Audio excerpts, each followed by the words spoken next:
Hey everyone, it's Matt from The Pen Habit, and welcome back to another pen review video. Season 3 has in many ways been the season of the custom pen. I've talked about this before, but I'm kind of getting into the whole custom pen thing. So much so that I would love to even learn how to turn my own pens, but I think that's going to have to be a retirement hobby, post-retirement hobby. At the rate I'm going, I don't have time for another hobby. One of the neatest custom pens that I'll be reviewing this season is today's pen review, and that is the Newton Pens Sumpter. Now, this is more than just a writing instrument. There's a bit of a story behind this pen. So when I started playing the piano when I was 4 years old. We were living in Utah at the time, and I was going to the Utah State had a conservatory for kids.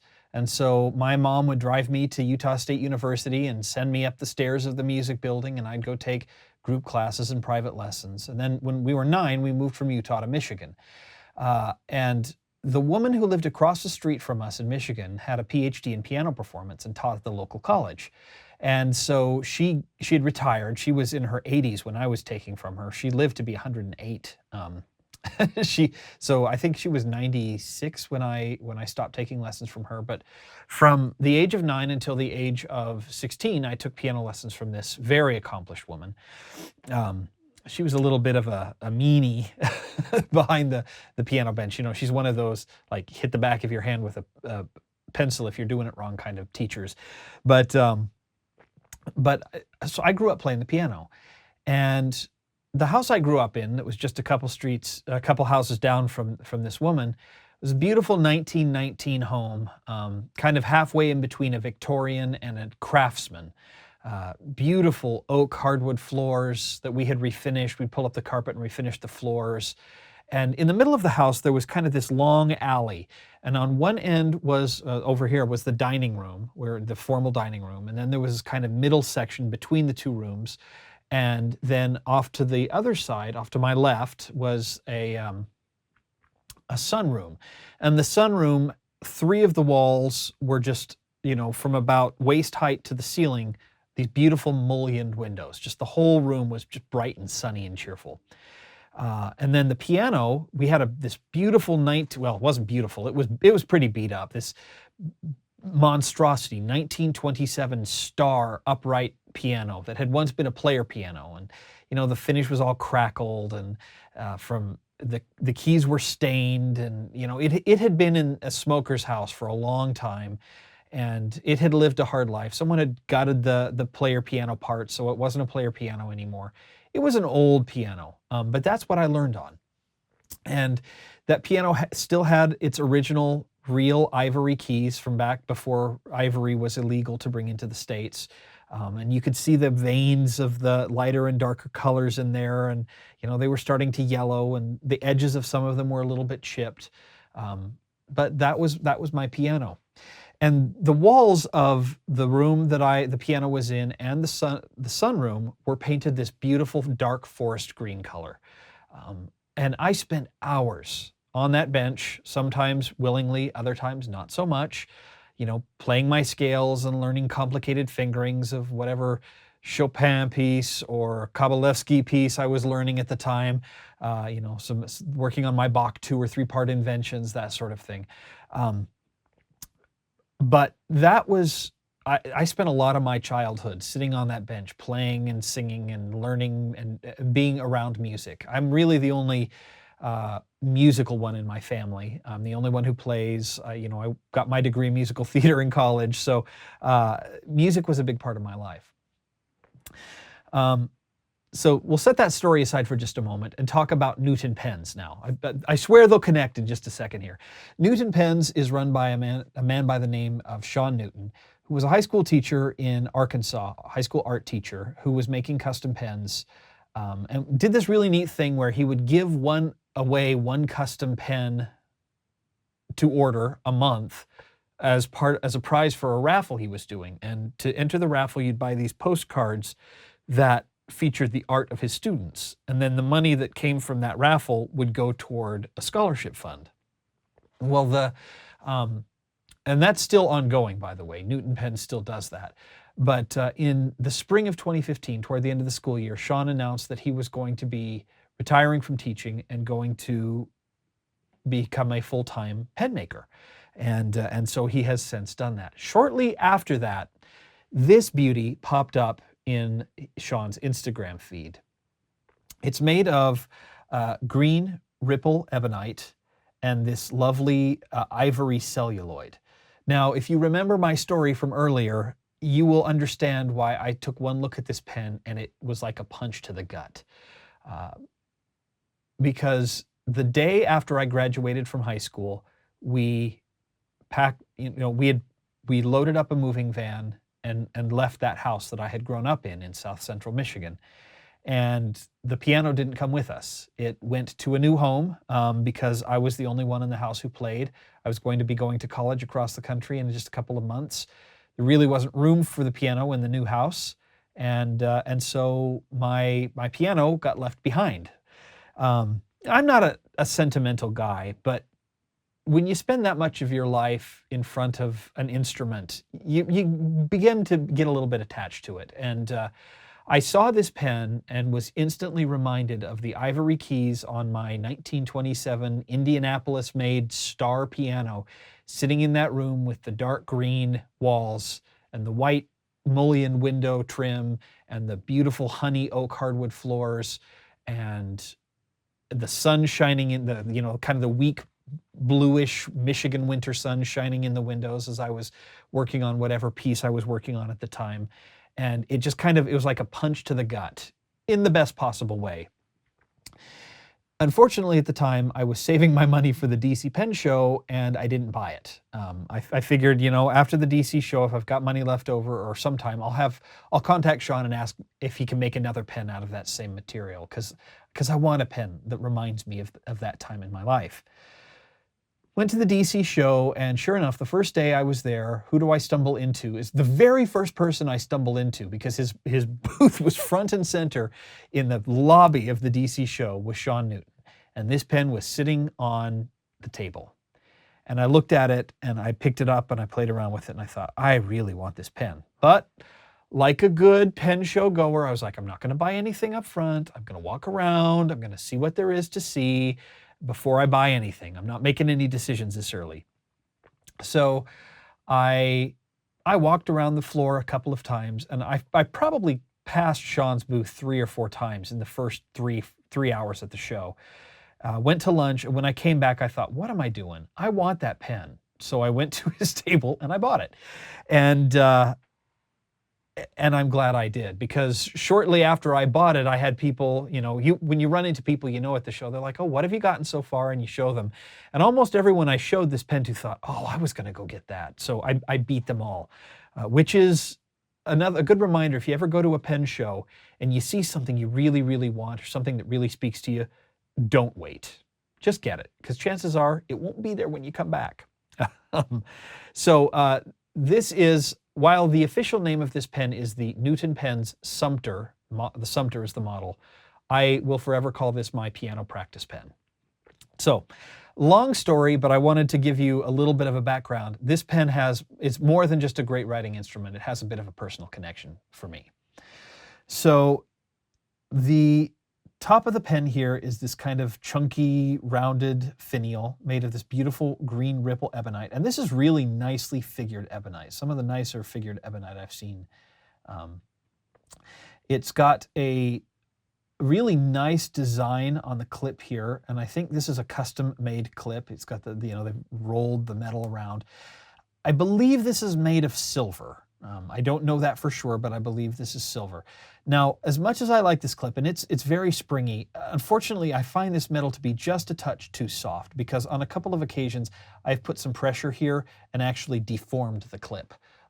It's pretty soft metal, and so I've had to try to bend it back with the pen in place, and it's been a little weird. So that is one thing it's probably the only thing about the pen I'm not 100% in love with, is the metal's a bit soft.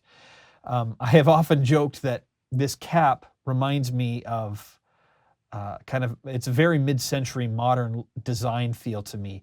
Reminds me of an Airstream trailer, if they made Airstream trailers out of green ripple ebonite. Um, the rest of the cap is, or the rest of the pen is kind of a standard cigar shape. It bulges just a little bit here and then kind of tapers down to a slightly more streamlined end here than the more blunt cap. One thing to note is the space of the cap and the space of the rest of the pen are almost identical. This cap, when on, takes up about half the length of the pen, a few millimeters less than half the length of the pen. It's an unusual design, but one that I actually find I like quite a bit. Perhaps my favorite part of this pen, though, is this gorgeous ivory celluloid.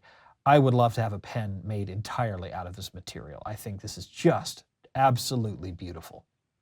You can see the kind of the grain as though this were real ivory, and then the green ebonite here on the end. The cap is on very smooth threads, and it's nice tight cap on the final like quarter turn there. It's very nice and tight. This cap is not just going to kind of slip off automatically, but the threads are smooth and very precisely cut. It takes about 1 1/4 turns to remove the cap entirely. Underneath, you've got a little bit more of this green ebonite that goes up to the end of the barrel here, and then this longer green section with a slight concavity to it. I really like this longer section. I wish more pen manufacturers would put longer sections on their pens. I feel like most sections are way too short, and I almost always end up holding the pen on the threads. This pen I can actually hold on the section. I like that a lot. Really, again, beautifully figured ebonite here. The thing I will say about this pen is the fit and finish and the manufacturing tolerances on this pen are as good as, if not better than, any other pen I've ever used. And that's not hyperbole, that's actually the truth. If I were to close my eyes and run my finger along the barrel, I couldn't tell you where one material stopped and the other one started. It's that smooth. There's just no ledge, no gap. It's just as smooth and as perfectly polished as could be. Beautiful finish on the pen. The threads, as I mentioned, are just slick as all get out and very smooth, but very tight. There's no slack in them at all. I wouldn't be surprised if you could use this as an eyedropper and not even have to put silicone grease on it. I would never try that, but it wouldn't surprise me if that were the case. The threads are that precisely cut. It is a cartridge converter pen, uses standard international cartridges and converters. I believe this can be used as an eyedropper. One thing I will point out, though, and you won't be able to see it well because I don't have the best of lighting here, but well, maybe I can do this. Move a bit of lighting here, see if you can see a little bit better. You'll notice you can't see any of the celluloid on the inside. I think this celluloid is actually what's known as a bind, a B-I-N-D-E.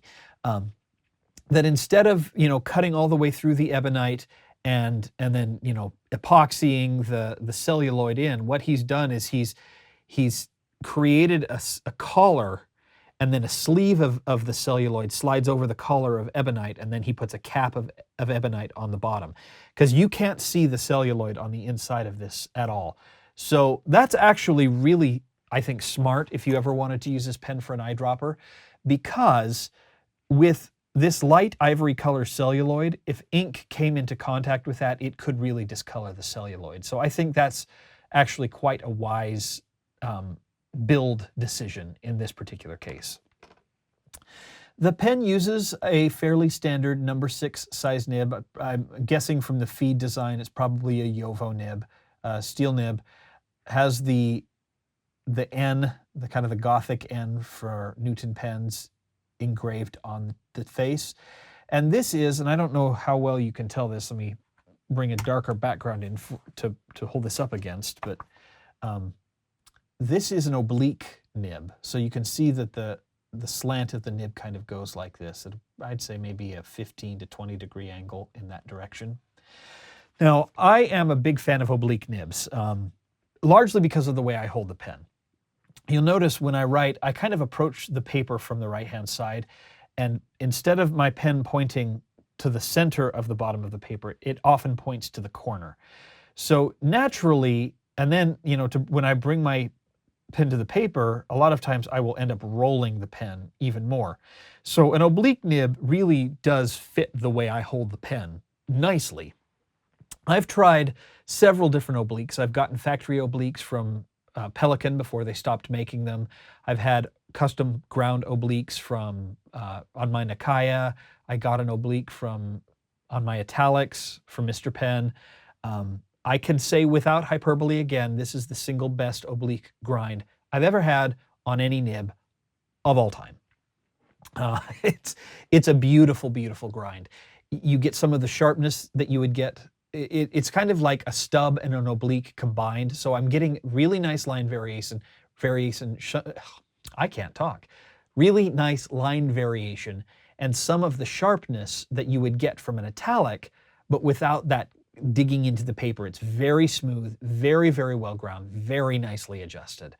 So let's go through some comparisons, and I will also show you, give you the measurements. So here is the Newton Penn's Sumpter model.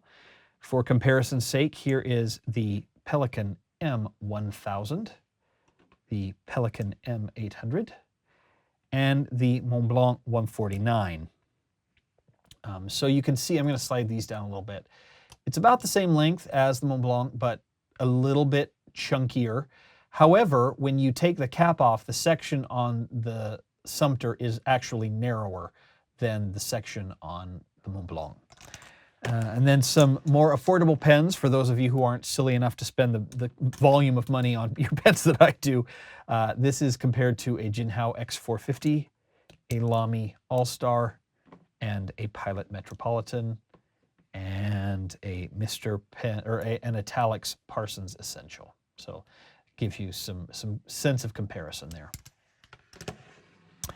And then in terms of measurements, we've got 148.9 or 149 millimeters in length. Here we have got 134.6 without the cap on. And it does post, but not well, and it posts at 173.5. And I will say that posted, I don't find this pen comfortable at all. You have to press pretty hard to get it to stick because it's only kind of the lip of the cap here that is in connection with the barrel. And I don't want to mar the finish on this pen by posting. Plus the cap is pretty heavy and makes it feel a little back heavy. So this is a pen I just will never post. Then in terms of diameters, you're looking at 12.4 millimeters in the middle of the section, 14.4 millimeters on the middle of or on the widest point of the barrel, and the widest point of the cap, which is up here, is 16.5 millimeters. And then despite being made of ebonite and celluloid, it's chunky enough that it still has a touch of heft to it. So it's 16 grams uncapped with ink and 28 grams, so another 12 grams in just the cap alone. Okay, so those are measurements. Let's go ahead and do a little bit of writing. I can show you how this beauty writes. This is the Sean Newton, or Newton Pens is probably the more correct way to say this, Sumpter. Green ebonite and ivory celluloid. We have a steel nib, and it is custom ground into an oblique broad. And that's going to be a left foot oblique for those who are keeping track, because I am right-handed. So right-handed people use left foot obliques, meaning the left nib is the one that's ground, the left tine is the one that's ground down. Left-handed people who want an oblique would use a right hand or right foot oblique, which means the right tine is the one that's ground down. And the ink for this review is Quizzy Iron Gall. Let's see, make sure I get this one right. Green gold. Really nice ink. I think this ink looks a lot like Montblanc Daniel Defoe Palm Green when it goes down, but it darkens because it's an iron gall ink. It darkens a little bit over time, which I think is pretty cool. Okay, here is your quote.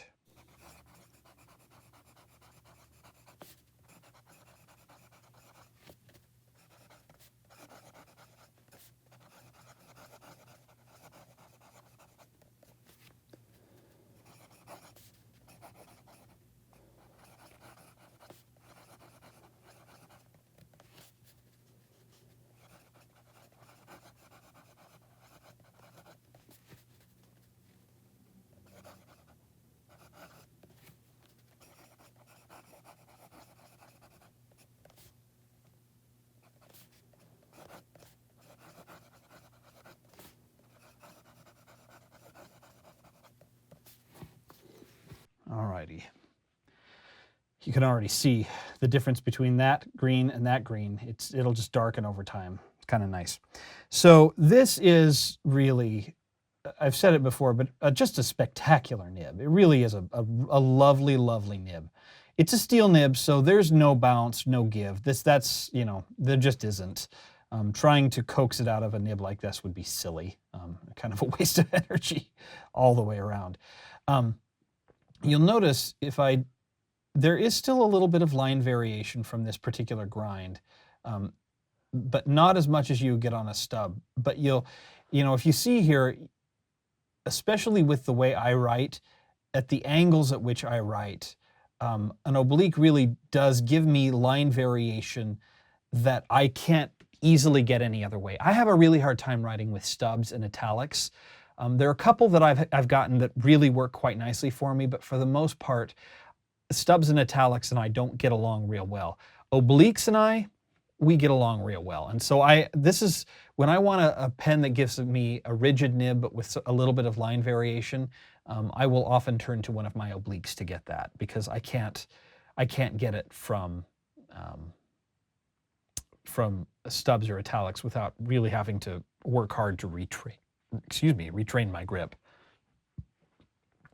Reverse writing is not good here. I mean, it works, but I would have to hold it opposite to the way I want to use it, and it's still a pretty wide line. I'll try to cut in a close-up photo, but this is a very flat grind. Let's see if there we go. It's a very flat grind. There's not a lot of, there's not a ball of tipping material to this nib. So you can see you're going to get basically the same width on the top as you are on the bottom. So reverse writing doesn't make a lot of sense with oblique nibs. Aside from that though, I mean, it's very, very smooth. Despite how sharp a line I get from this, it's just really remarkably smooth. Now, it is not the wettest nib in the world. It's decently wet though, and it depends somewhat on the ink. I did just ink this up, so there's a little bit of extra ink in the feed than there normally would be. Iron Gall inks tend to run a little on the dry side, and this Quizzy Green Gold, I love the ink, but as an Iron Gall ink, this does tend to be just a touch on the dry side. I had an Iroshizuku ink in this before, and it was nice and juicy. So this is a little sensitive to which ink you use. So overall, a beautiful pen, beautifully manufactured, beautifully ground nib, beautifully adjusted nib, beautiful writing experience. I love this pen, and I love it more than just as a writing instrument. You know, I've collected a lot of pens in the last 3 years that I've been doing this. Actually, my 3-year anniversary is going to be coming up in February. I've collected a lot of pens. I've spent a lot of money on pens, but none of them have meant as much to me on an emotional level as my piano practice pen, just because it reminds me of a time in my life that is gone. And I love my pens. You know, my Brown Tortoise, I love this pen. It's a beautiful pen. My classic pens, LB5s, and my, Omas Ogiva Celluloid and Brown Arco. I love them. I'm drawn to them. But very rarely am I drawn emotionally to a pen. It's usually aesthetically or writing-wise. And so while I'm sure this was not his intent when he made the pen, it just so happened that he made a pen that spoke to me. And I'm very grateful that I had a chance to buy this pen before someone else did, because I know there were several other people looking at it. Thank you, Sean, for making such a beautiful pen, and I got nothing to complain about with this Newton Pens Sumpter, its official name, or as it will forever be known for me from here on out, the Piano Practice Pen. So thank you so much for watching this review and for all of my reviews, especially if you are a frequent visitor. Thank you for your support and your comments. If you have questions or comments about Newton Pens, head over to newtonpens.com because with custom pens, pricing and materials and all that stuff, it's very much up in the air. There's not a standard model or a standard price necessarily, because depending on what you get will change the pricing. And if you have questions or comments for me, you can leave them on YouTube, on penhabit.com, find me on Twitter or Facebook, or you can email me penhabit@gmail.com. So Thank you so much for watching, and we will see you here next time on The Pen Habit. Bye-bye.